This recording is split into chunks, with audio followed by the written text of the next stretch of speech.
আজকে জেনে নেব আপনাদের আর্জেন্ট মেসেজ কি উঠে আসছে।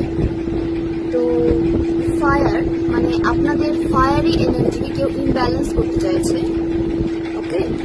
এবং আপনাদের আশেপাশে আপনাদের হেটার্স আপনাদের লাইফে নেগেটিভিটি সেন্ড করছে, যাতে আপনারা নেগেটিভ সিচুয়েশনে পড়ে থাকেন, আপনাদের লাইফে কোনো হ্যাপিনেস না থাকে, আপনাদের লাইফে একটা অন্ধকারে আপনারা পড়ে থাকেন, কোনোরকম কোনো আলোর দিশে যাতে আপনারা দেখতে না পান, এবং আপনাদেরকে সম্পূর্ণভাবে একটা নেগেটিভিটির মধ্যে ফেলে দিতে চাইছে এবং আপনাদের ফায়ারি এনার্জিকে ইমব্যালেন্স করতে চাইছে।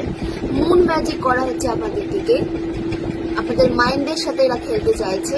সাবধান থাকবেন, যে সমস্ত মানুষদের আপনাদের ডাউট হচ্ছে যে হ্যাঁ যারা আপনাদের দিকে নেগেটিভিটি সেন্ড করতে পারে, সেই সমস্ত নেগেটিভ মানুষ থেকে নিজেকে দূরে রাখবেন। এবং অ্যাঞ্জেল আপনাদের জন্য গাইডেন্স নিয়ে এসেছেন যে ডোন্ট স্টপ। কোনো কাজ যদি আপনারা স্টপ করে দিয়ে থাকেন তো সেখানে আপনাদের অ্যাকশন নিতে বলা হচ্ছে। অ্যাকশন